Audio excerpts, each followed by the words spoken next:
selamat kembali lagi kita dalam podcast Dua Negara Part 2 kali ini bersama dengan saya Alia, dan kita akan membahaskan berkaitan momen-momen kemerdekaan sebab baru-baru ni negara Indonesia baru saja menyambut kemerdekaan ke-79 pada 17 Agustus yang lepas.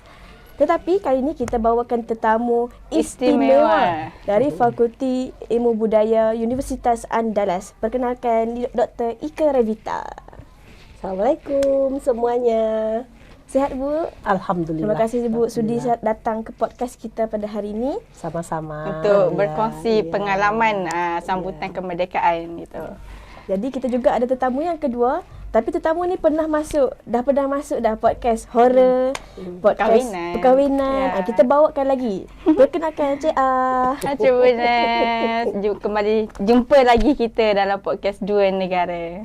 Okey Bu, sebelum kita masuk dalam membahaskan momen-momen kemerdekaan Bu, buat Ibu sendiri itu kemerdekaan Republik Indonesia itu seperti apa, bermaksud untuk Ibu itu gimana?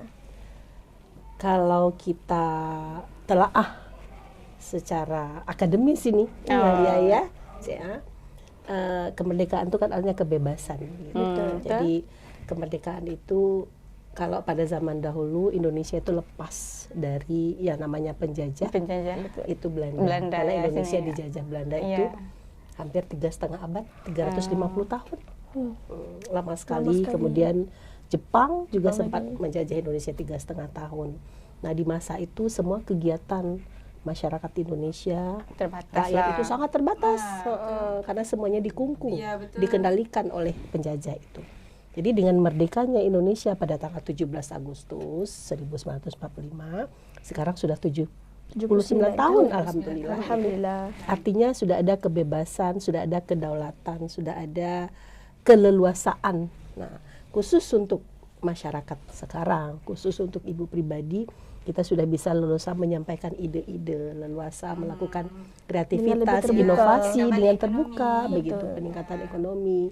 Masyarakat sudah bisa menyampaikan, melakukan apa-apa yang terbaik untuk mereka dan sesuai dengan pilihan apa yang mereka inginkan, pilihan mereka sendiri, begitu, betul. Iya. Jadi itulah makna kemerdekaan yang sebenar. Iya, betul Bu. Jadi kalau kita nak menyambut kemerdekaan, pasti malam tu Bu, sebelum memasuki tanggal 17 Agustus. Kalau di Indonesia sendiri Bu, malam kemerdekaan itu disambut seperti mana Bu? Iya. Jadi setiap daerah tuh sebenarnya punya ada sambutan masing-masing gitu, ada kekhasannya masing-masing begitu. Kalau secara umum di Indonesia sebenarnya 1 hari menjelang perayaan kemerdekaan tuh mereka tentu sudah melakukan semacam pelatihan gitu ya, latihan gitu. Tapi kalau malamnya itu ada di beberapa daerah melakukan malam perenungan begitu. Mereka merenung untuk menunjukkan rasa syukur kepada Allah. Karena merenung itu macam dia duduk acara. Oh, tidak. Perenungan itu bisa saja aktivitasnya kalau yang muslim itu melakukan pengajian gitu kan, atau mereka berdiskusi seperti itu. Jadi ini salah satu bentuk wujud dari rasa syukur kepada Allah, syukur kepada Tuhan pencipta alam, karena kita sudah diberi kemerdekaan seperti itu. Iya. Jadi lebih bermakna untuk menyambut esok tu malam tu direnungi dulu. Betul. Bu. Kalau di Malaysia sendiri Cik Ah?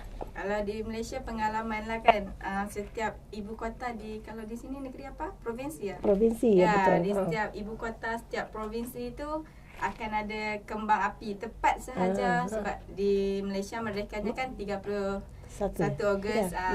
Tepat je pukul 12 akan ada kembang api. Yang itulah orang tak tidur lah malam-malam, memang orang keluar pergi dekat ibu kota tu untuk sambutlah ramai-ramai. Sambut yang kalau malam yang tu je lah ada sambutan bunga api. So adalah mereka buat macam konsert nyanyi-nyanyi lagu negara semua tu. Esoknya tu baru ada aktiviti macam-macam. Iya. Kalau esoknya tu kalau di Indonesia mesti ada perarakan bukan? Oh iya. Betul. Banyak sekali dan macam-macam. Macam-macam perarakannya. Bagaimana sambutannya? Ada perarakannya itu mereka berarak-arak memakai pakaian adat, karena Indonesia itu kan terdiri atas ribuan pulau. Indonesia sangat kaya dengan budaya, dengan etnik, dengan bahasa, dan itu mereka akan berarak-arak memakai pakaian adat Masing-masing. Dari Sabang sampai Merauke seperti itu. Kemudian itu dilakukan tidak hanya di kalangan di pemerintahan, maaf, tetapi juga di daerah-daerah ya, masyarakat kecil sampai lingkungan yang terdekat di kampung-kampung seperti itu ada gitu. Ada sambutan-sambutannya. Kadang mereka berarak-arak menggunakan sepeda yang dihias. Oh, sepeda. Seperti itu Sehat juga Ibu, sehat juga. Sehat Tapi juga. biasanya sepeda hias itu anak-anak sih. Anak-anak aja. Iya. Tapi di sini apa yang Cik tengok Sebenarnya waktu merdeka kat sini kan. Kat sini banyak lomba yang Ya, bagi. lomba. Lomba tu memang kata memang daripada dulu ke apa? Ada permainan dia, game-game dia. Iya, gitu. iya betul. Jadi sebenarnya lomba itu yang paling lazim dan sering dilakukan ketika perayaan 17 Agustus itu identik dengan lomba yang sederhana tetapi menunjukkan kemeriahan. Kemasyarakatan tu. Iya, misalnya ada lomba makan kerupuk. Wah. Itu kerupuk harganya kan tidak mahal, murah Iya. gitu. Rebutan makannya siapa yang habis kemeriahan duluan. itu, Bu. Kerupuknya digantung. Kemudian ada lomba bawa kelereng pakai sendok. Kelereng. Kelereng. Apa tuh? Bola. Bola yang dari apa itu? Bola pingpong. Bukan. Bukan. Dari kelereng itu kita main, kalau orang Indonesia sebenarnya gundu juga gitu kan. Gundu. Dia semacam dari kaca tapi kecil. Macam guli. Kalau di Malaysia apa tuh namanya? Guli Ya. Rasanya lah, guli. Jadi diletakkan dalam sendoknya digigit, nanti mereka jalan gitu kan. Siapa yang sampai duluan tapi kelerengnya nggak Nggak bisa jatuh. jatuh. Nah itu kan penonton itu kan berteriak, bersorak-sorak begitu kan, ayo memberi semangat Lagi gitu riuh. kan. Riuh. Kemudian ada juga tarik tambang. Tarik tali begitu tarik tali. kan. Mungkin pesertanya itu satu kelompok 5 sampai 6 orang gitu, 5 sampai Pria 7 semua. orang. Pria, perempuan Perempuan ada juga. perempuan juga, anak-anak juga begitu, tapi lawannya itu yang seimbang. Gitu. Mana boleh Dan lawan sama anak-anak. iya, itu. Dan itu perlombaan yang menurut Ibu sederhana tetapi benar-benar memberikan kesan, menunjukkan kebersamaan begitu kan. Dan yang paling menarik itu, yang paling khas itu adalah panjat pinang. Ibu nggak tahu di Malaysia ada tidak ya panjat pinang itu? Panjat pinang itu pohon pinang yang diberi oli pelumas licin sehingga dipanjat itu susah gitu kan. Nanti ada hadiah digantung di puncaknya. Nanti akan ada teamwork begitu kan untuk climbing, mengambil hadiah itu gitu. Tapi biasanya hadiah di atas tu apa biasanya Nepal letak? Ya macam-macam, tapi tak ada komputer, tak ada lah.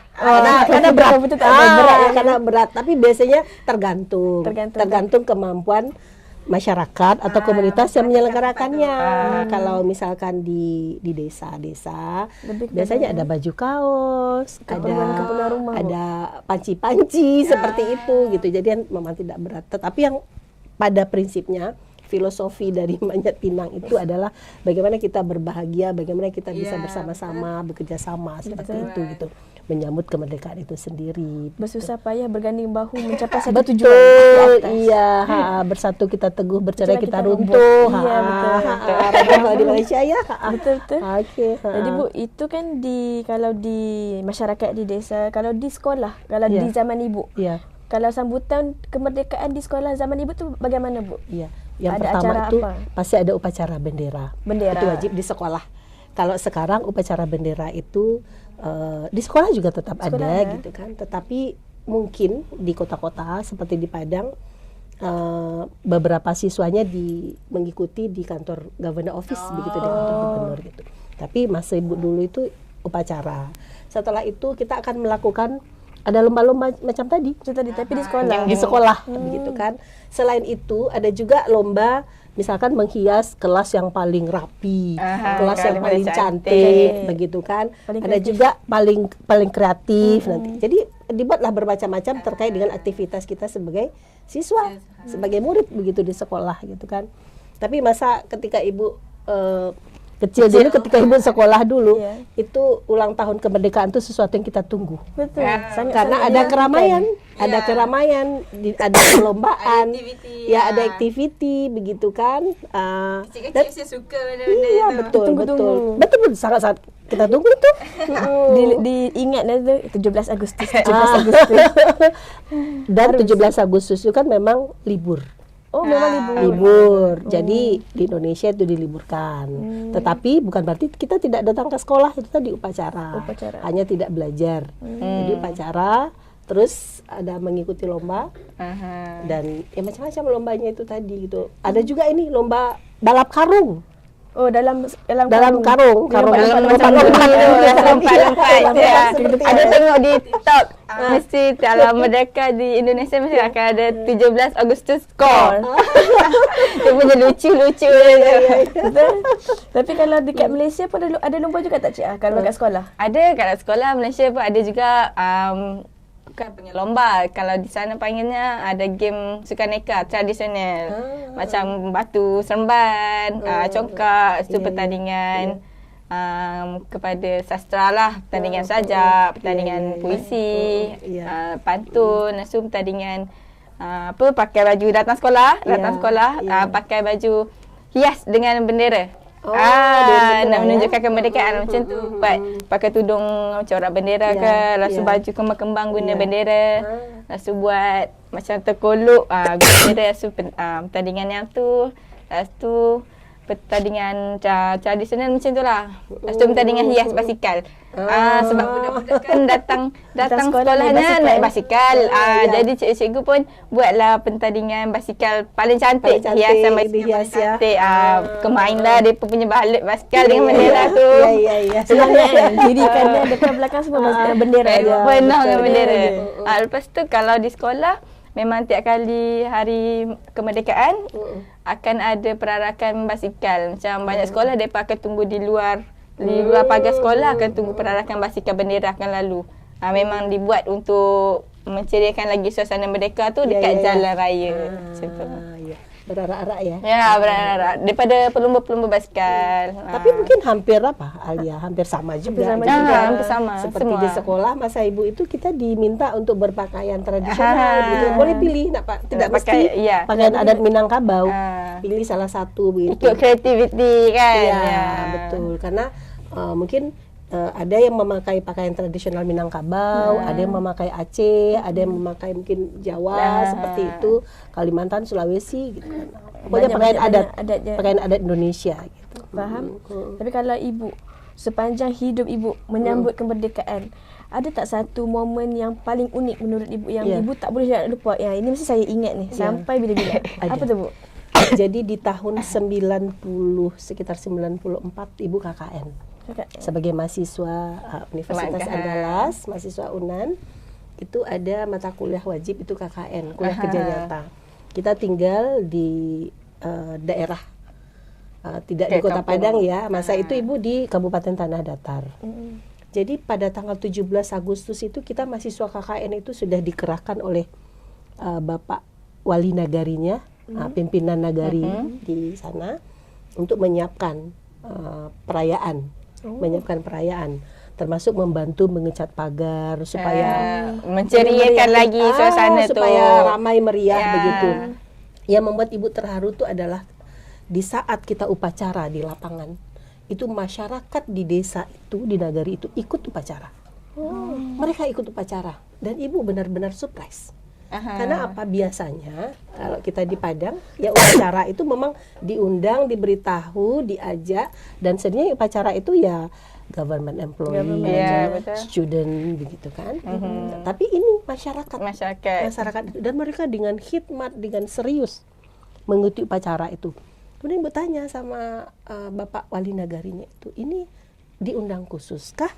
Atau rela? Diberitahu rela. Seikhlas mereka begitu, dan hampir semua masyarakat itu ikut hadir ya, tidak menonton, mereka sebagai peserta upacara.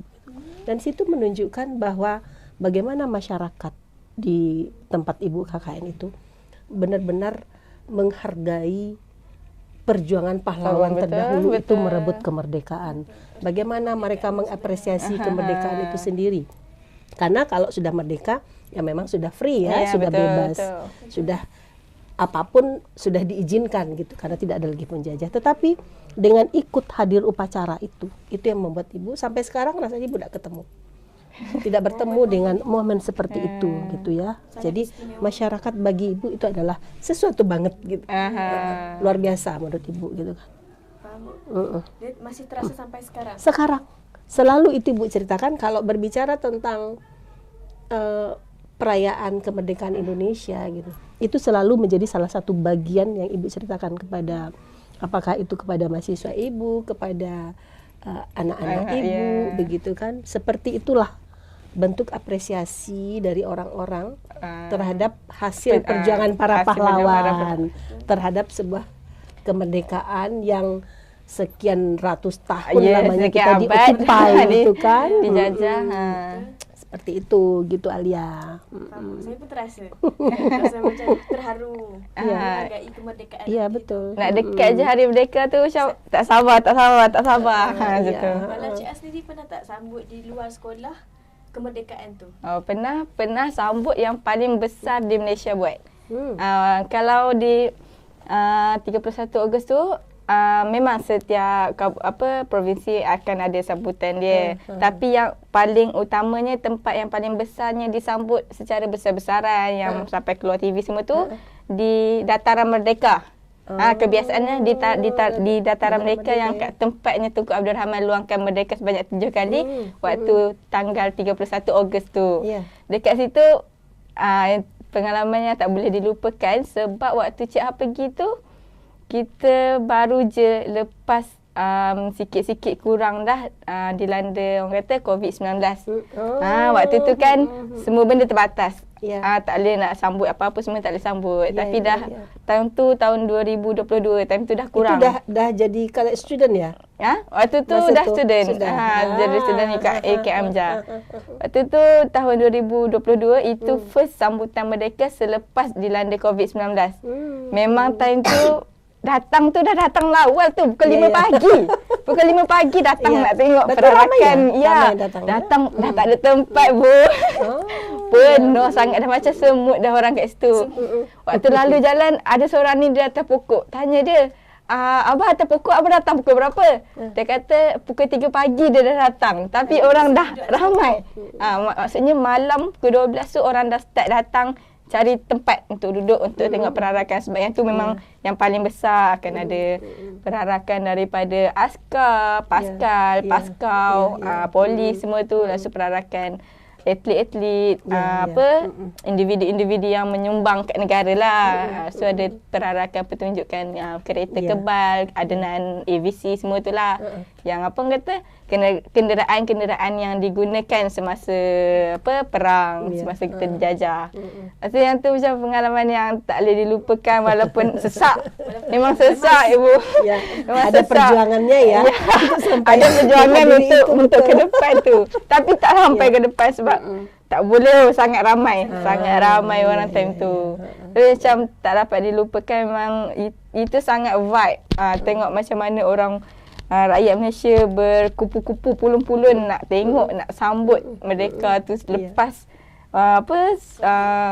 selepas COVID. Sebab tu COVID tu memanglah sangat terkilan lah kan. Tak boleh nak sambut, duduk kat rumah. Lepas tu bila dah lepas je daripada orang kata bala lah tu kan, rasa macam dia lagi membuat-buat rasa nak sambut tu. Sebab tu macam terharu bila tengok ramai sangat time tu. Tambah lagi semua pakat tunggu nak tengok jet terbang. Daripada kalau kat sana viral Al-Quds. Jet-jet terbang buat pertunjukan, kibarkan bendera Malaysia. Itulah pengalaman yang unik lah kat sana kalau merdeka. Tapi hampir sama menurut Ibu dengan di Indonesia. Ada perarakan semua tu kan. Jadi satu hal yang unik mungkin di Indonesia kalau karena ulang tahun kemerdekaan Indonesia itu kan di bulan Agustus. Itu selama bulan Agustus itu semua rumah akan memasang bendera. Merah betul. Sepanjang jalan itu merah putih. Apa-apa itu merah putih. Bagaimana-mana aja merah putih. Iya, betul. Dan ini menunjukkan kemeriahan. Betul. Semarak. Semangat. Iya, betul. Rumah juga. Betul. Selama bulan kat jalanan mereka orang pasang dekat kereta ya. Iya, Dan di jalan-jalan juga akan kita temukan banyak pedagang-pedagang yang menjual bendera yang mini, yang kecil-kecil, yang di kereta, betul. Kalau kami naik Maxi nak balik Ya. kerja, datang kerja pun ada bendera Indonesia. Dalam kereta dia ada dua macam tu. Iya. Jadi semangat mencintai negara tu sangat tinggi. Iya, betul. Walaupun di sekolah, di kantor, Iya. di rumahan, di mana-mana saja. Iya. Menjelang 17 Agustus tu memang Semangat patriotik dia tu Iya. berkubar-kubar. Rasa cinta tanah air Rasa cinta terhadap tanah air. kembali ketika Nak menjelang dari tarikh keramat tu. Iya. Tapi di awal Agustus, begitu kita memasuki bulan Agustus sebenarnya Ada semangat persiapan itu dah. sudah mulai sudah mulai. Karena apa? berkobar. Merah putih sudah berkibar di rumah-rumah, Persiapan awal. di kantor-kantor itu bendera merah putih itu sudah berkibar itu. itu kalau di perumahan di Indonesia. Kalau Cik pernah tak di perumahan Cik buat something untuk sambut kemerdekaan? Sama-sama. Semua rumah mesti akan ada bendera. Lepas tu dekat tepi-tepi jalan, kat motor, depa basikal budak-budak. Lepas tu akan ada perarakan lah. Kalau dekat kampung macam dia akan sambut macam buat perarakan, pusing kampung, bawa bendera sambil nyanyi lagu patriotik, sambil selawat tanda syukur kepada Allah Subhanahu Wa Taala. Macam itulah kalau sambutan di kampung. Adalah game-game macam lomba tu lah, game-game tradisional antara orang kampung untuk mengeratkan lagi silaturahim, lepas tu menunjukkan satu kemasyarakatan lah macam tu. Iya. Kadang kita malah kalau di perumahan itu Alia, itu kita buat organ tunggal namanya. Jadi semalaman musik, seharian musik, kita bisa bernyanyi bersama, kita bisa menyumbangkan suara, begitu kan. Jadi semacam orang ada pesta kawin. Tapi semacam pesta kawin gitu, padahal itu adalah untuk perayaan 17 Agustus. Di perumahan-perumahan begitu, Alia. Okey Bu, kita dah hampir ke penamat. Iya. Jadi buat ibu sendiri itu doa dan harapan untuk kemerdekaan Republik Indonesia. Apa Bu? Yang jelas tentu kita berharap bahwa Indonesia itu akan semakin lebih baik. Masyarakatnya makin sejahtera dan harapan-harapan dari para pendahulu, para pejuang itu mudah-mudahan terpenuhi begitu.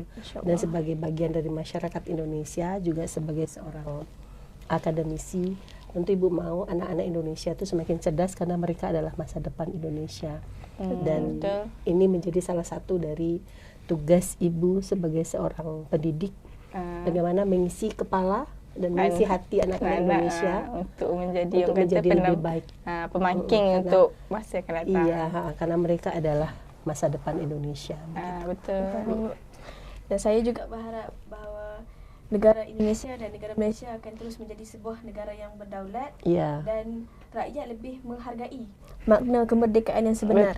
Merdeka dari segi fizikal dan juga mental. Jadi sampai di sini saja podcast Momen Kemerdekaan. Jangan lupa untuk subscribe, like, share dan komen YouTube Tribun Padang, dan juga jangan lupa follow Instagram dan juga TikTok Tribun Padang. Sampai ketemu lagi kita. Dua negara, dua cerita, Rancak Bana. Betul.